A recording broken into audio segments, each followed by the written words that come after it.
Assalamualaikum warahmatullahi wabarakatuh. Selamat pagi anak cerdas, unggul, dan berkarakter. Berjumpa kembali dengan Ibu Deviana dalam pembelajaran Bahasa Indonesia. Kali ini kita akan belajar materi Bahasa Indonesia kelas 10 semester 2 Kurikulum Merdeka. Biografi, sumber inspirasi meraih mimpi. Menurut pepatah, pengalaman adalah guru yang terbaik. Artinya, perlu sekali kalian mendengar, membaca, atau melihat pengalaman orang lain yang diekspos melalui cerita lisan, tulisan, ataupun video biografi atau autobiografi.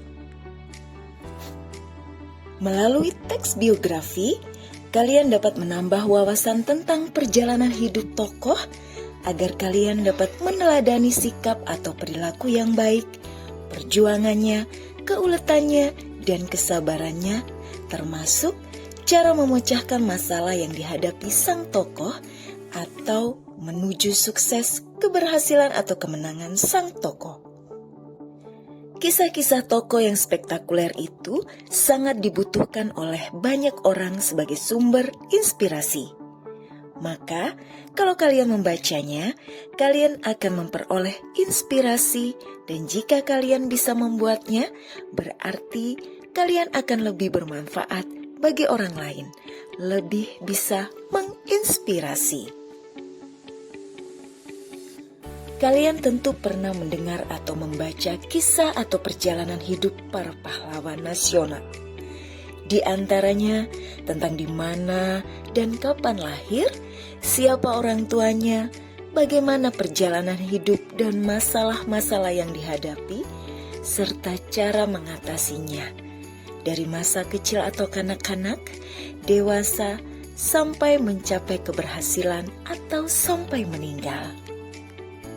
Selain cerita tentang pahlawan, mungkin juga kalian mendengar atau membaca cerita tentang perjalanan hidup atau perjuangan orang-orang sukses atau perjuangan orang tua dan sebagainya yang diharapkan dapat menjadi sumber inspirasi untuk meraih sukses. Cerita-cerita demikian itulah yang disebut teks biografi atau autobiografi. Lantas, apa dan bagaimana sebenarnya teks biografi atau autobiografi itu?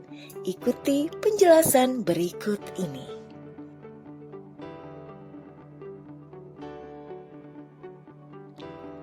Kata biografi secara etimologis dalam bahasa Yunani yaitu bios atau hidup dan grafien atau tulisan. Jadi, biografi sebagai tulisan yang hidup.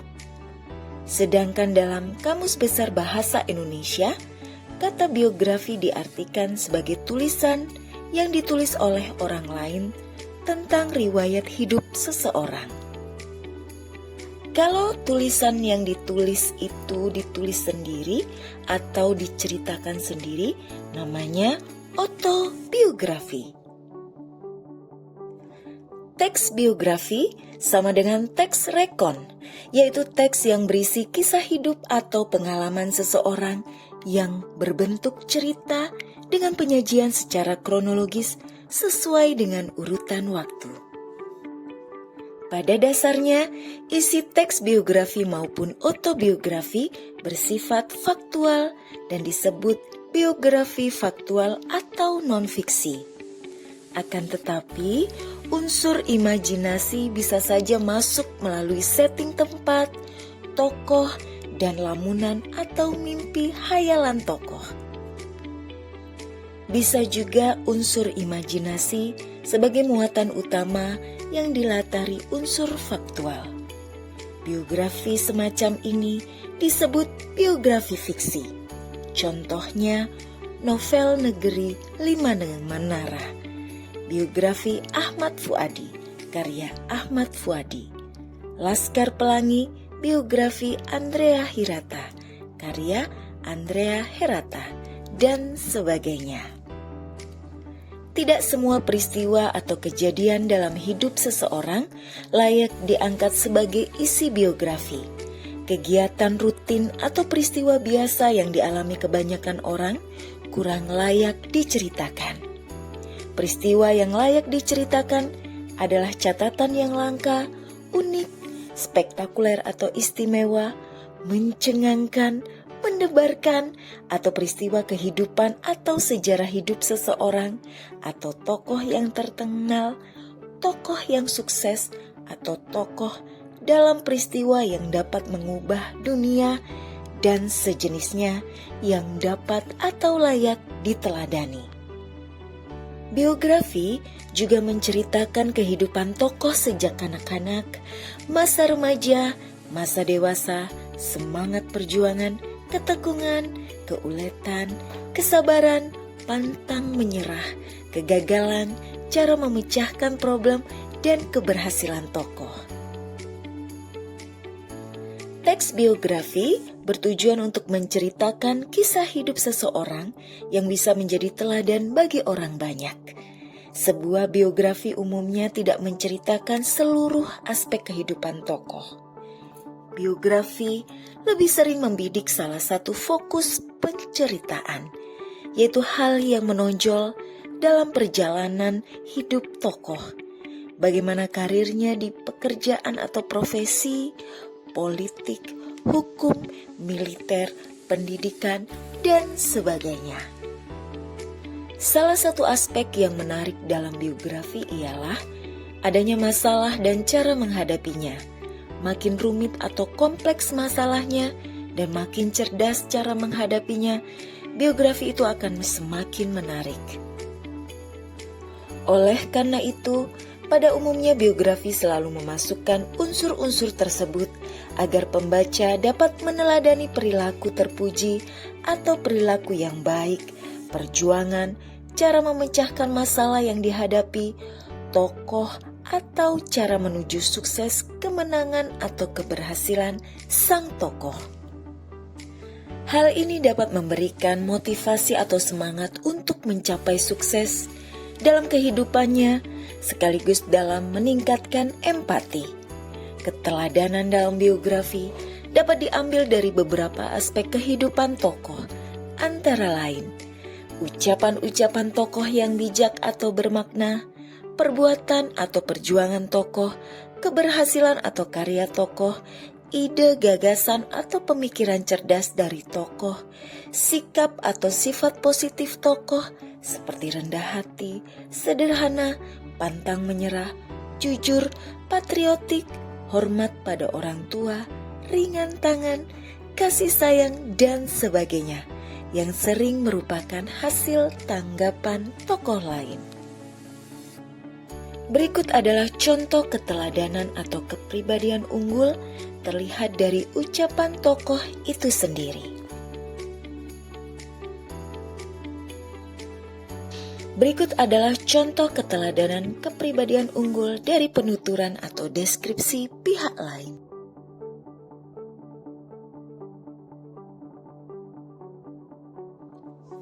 Menurut Kosasih 2014, struktur teks biografi terdiri dari 3 bagian, yaitu orientasi, peristiwa, dan reorientasi. Teks rekon juga merupakan struktur yang sama. Berikut penjelasannya. Orientasi atau orientation. Bagian ini menceritakan pengenalan tentang tokoh secara umum. Nama, tempat dan tanggal lahir, latar belakang, keluarga, dan kehidupan masa kecil, riwayat pendidikan, siapa pendamping hidupnya, dan lain-lain. Peristiwa atau event. Event 1 sebagai awal, event 2, event 3, dan seterusnya hingga event akhir. Bagian ini menceritakan rangkaian kejadian atau peristiwa penting yang dialami atau dialukan oleh tokoh, di mana dan kapan, serta bagaimana peristiwa yang mengesankan, mendebarkan, langka, unik, spektakuler atau istimewa itu terjadi, termasuk persoalan yang muncul dan cara sang tokoh memecahkan atau mengatasinya. Hingga akhirnya tokoh mencapai sukses atau happy ending. Atau sebaliknya, tokoh mengalami derita atau kegagalan, bahkan meninggal dunia atau sad ending. Urutan atau rangkaian peristiwa biasanya diceritakan secara kronologis atau sesuai waktu dari awal hingga peristiwa akhir. Struktur yang ketiga adalah reorientasi atau reorientation. Bagian ini merupakan penutup cerita. Bagian ini berisi ungkapan atau kalimat-kalimat untuk menimbulkan kesan bagi pembaca tentang suatu keberhasilan, kebahagiaan, kepuasan batin, kegagalan, atau kekecewaan. Reorientasi juga berisi ungkapan perasaan atau kesan akhir penulis tentang hikmah atau nilai dari suatu pengalaman atau peristiwa yang dialami oleh sang tokoh yang layak dipetik atau diteladani oleh pembaca. Bagian ini merupakan hal yang bersifat pilihan atau opsional. Artinya boleh saja bagian ini tidak dimunculkan oleh penulis. Aspek kebahasaan teks biografi dapat diuraikan sebagai berikut. 1. Menggunakan verba atau kata kerja aksi atau material, yakni kata kerja yang mengacu pada perbuatan fisik. Misalnya, membentuk, bekerja, memberontak, dan sebagainya. 2. Menggunakan verba mental, yaitu verba yang menerangkan persepsi, afeksi, atau kognisi. Misalnya, menghendaki, percaya, yakin, optimis, dan sebagainya. Menggunakan verba relasional, misalnya, ialah, adalah, merupakan, termasuk, dan sebagainya. Menggunakan kata sifat untuk menjelaskan sifat-sifat tokoh, misalnya komunikatif, patriotik, ulet, tangguh, dan sebagainya. Menggunakan kata penghubung temporal untuk menyatakan urutan waktu atau urutan peristiwa, misalnya mula-mula, kemudian, berikutnya, dan sebagainya. Menggunakan kata keterangan waktu lampau untuk menyatakan peristiwa yang sudah terjadi, misalnya pada masanya, hingga akhirnya, pada minggu yang lalu, dan sebagainya. Menggunakan kata ganti orang atau pronomina. Kata ganti orang yang digunakan pada biografi bergantung pada sudut pandang penceritaan. Jika sudut pandang yang digunakan orang pertama, kata ganti yang dipakai adalah saya, aku, gua, kami, kita, atau penulis terlibat peristiwa. Jika sudut pandang yang digunakan orang ketiga, kata ganti yang dipakai adalah nama tokoh, dia atau ia, nya, mereka. Jika ada dialog atau kutipan langsung, bisa ada pronomina, kamu, anda, engkau, dan sebagainya. Kata ganti acuan atau rujukan, yaitu kata ganti yang merujuk ke hal atau sesuatu yang sudah disebutkan sebelumnya, sebagai sarana kohesi atau hubungan erat antar bagian kalimat atau paragraf. Kata ganti ini contohnya ini, itu, dan nya sering digunakan. Berikut adalah contoh kata ganti acuan atau rujukan. Khairul berkuliah sambil berbisnis. Hal itu dilakukan untuk menopang uang sakunya yang jauh dari cukup. Kata ganti tunjuk hal itu mengacu atau merujuk pada kata berbisnis. Kata gantinya mengacu atau merujuk pada kata atau nama Khairul Tanjung. Dengan begitu, kedua kalimat itu kohesif. 9. Tidak menggunakan kata penghubung mubazir. Misalnya, oleh karena itu, maka, dengan demikian, maka, akibatnya, maka, dan sebagainya. Tidak menggunakan kata pleonastis, misalnya, agar supaya, sangat-sangat, amat sangat, titik-titik sekali, paling terpandai atau terkaya, dan sebagainya. Tidak menggunakan kalimat yang kurang lengkap, di antaranya kalimat yang tidak bersubjek dan kalimat tidak berpredikat. Contoh kalimat tidak bersubjek. Bagi siswa yang belum membaca buku biografi, agar membacanya. Kepada siswa itu perlu mempelajari keteladanan tokoh dalam biografi. Agar kalimat menjadi benar, kata depan bagi, kepada, harus dihilangkan. Contoh kalimat tidak berpredikat. Penangkapan Ki Hajar Dewantara karena kritikan terhadap Belanda. R.A. Kartini sebagai pejuang emansipasi perempuan. Kelima kalimat di atas tidak memiliki predikat karena tidak jelas kegiatan subjek kalimat. Agar kalimat menjadi benar, kalimat itu harus diberi predikat. Misalnya, kalimat 1 terjadi, kalimat 2 dikenal. Biografi tergolong narasi, karena itu pola penyajian narasi ada di dalamnya. Pola penyajian itu, misalnya cara penceritaan atau sudut pandang, penggambaran tokoh, gaya penceritaan, alur penceritaan, dan fokus penceritaan. Penjelasan hal itu akan diungkap sebagai berikut. Yang pertama, sudut pandang. Sudut pandang dalam biografi ada 4 kemungkinan sebagai berikut. Yang pertama, sudut pandang orang pertama sebagai tokoh utama. Penulis menceritakan diri sendiri menggunakan kata aku atau saya dalam bercerita. 2. Sudut pandang orang pertama sebagai tokoh bawahan. Penulis terlibat dalam peristiwa dengan menggunakan kata aku atau saya. Tetapi bukan sebagai tokoh utama, ia hanya sebagai tokoh pendamping.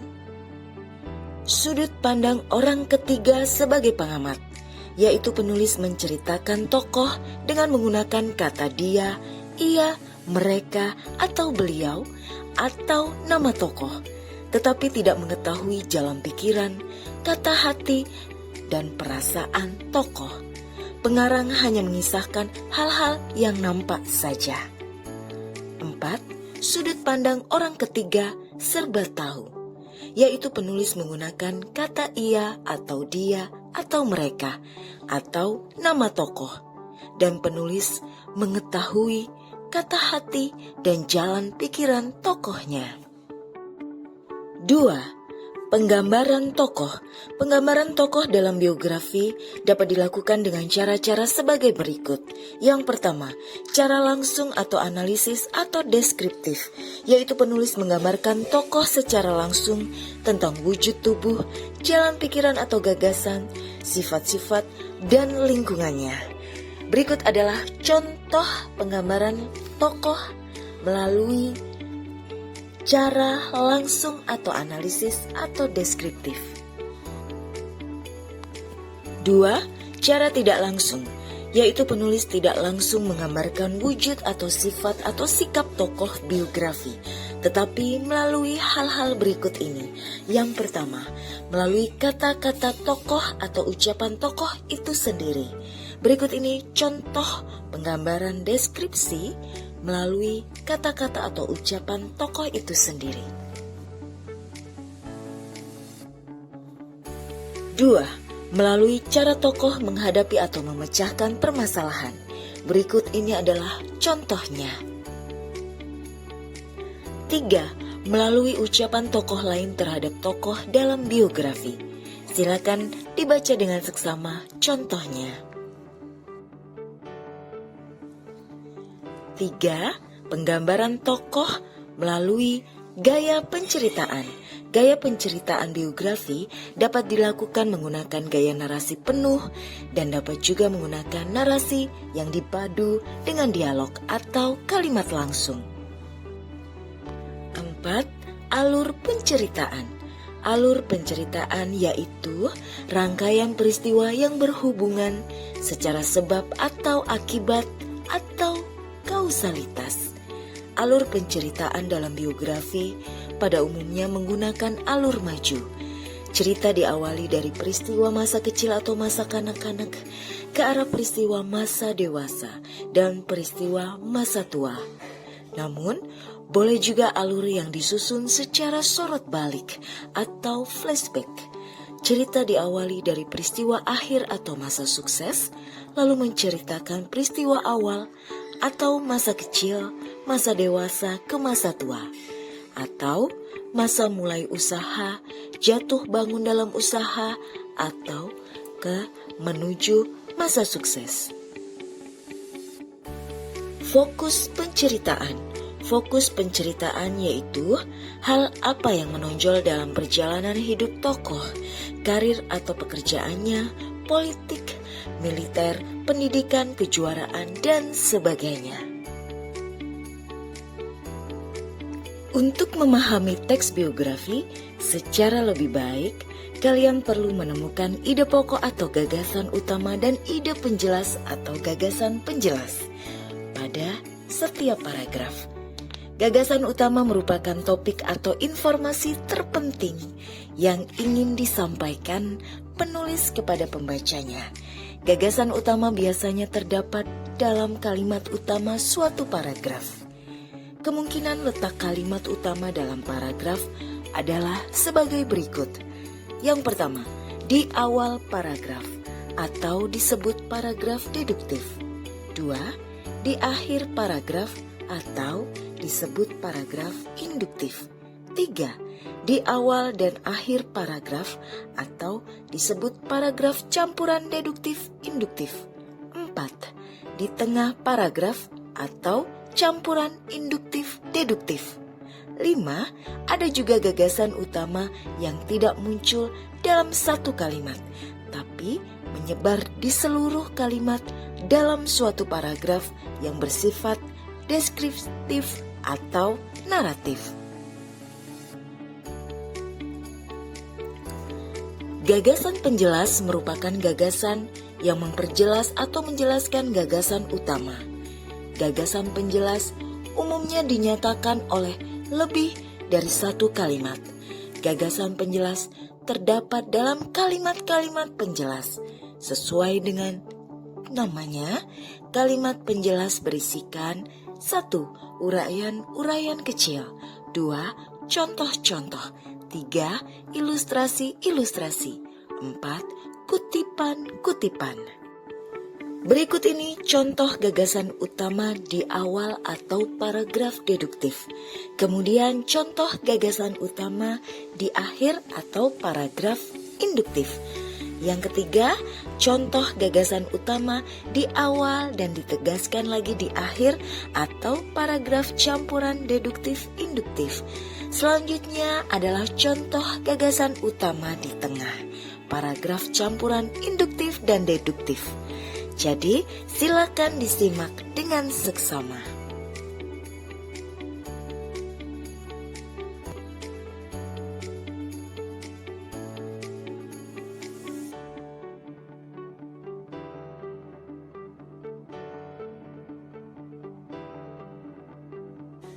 Penyajian teks biografi dapat dilakukan dengan bermacam-macam moda, gaya maupun cara atau metode. Dari segi moda penyajian, biografi dapat disajikan secara lisan atau tulisan. Biografi dapat juga disajikan dengan moda campuran antara lisan dan tulisan. Misalnya, seseorang bercerita tentang seorang tokoh dengan bantuan tayangan berupa poin-poin atau kutipan-kutipan penting tentang apa yang diceritakan. Biografi dapat juga disajikan secara audio dalam bentuk rekaman suara, dapat juga dalam bentuk rekaman video atau audio visual. Selain itu, penyajian biografi dapat juga dilakukan dalam bentuk wawancara atau tanya jawab. Metode ini dapat dilakukan secara langsung kepada tokoh utama atau dapat juga kepada orang yang mengenal tokoh utama. Namun, jika narasumbernya adalah orang yang banyak mengenal tokoh utama, maka narasumbernya akan bercerita tentang tokoh utama, bukan bercerita tentang dirinya, sehingga jawaban-jawabannya akan terangkai menjadi sebuah biografi. Demikianlah pembelajaran kita kali ini. Sampai berjumpa di pembelajaran lainnya. Salam dari SMK Negeri 6 Surabaya. Cerdas, unggul, berkarakter. Wassalamualaikum warahmatullahi wabarakatuh.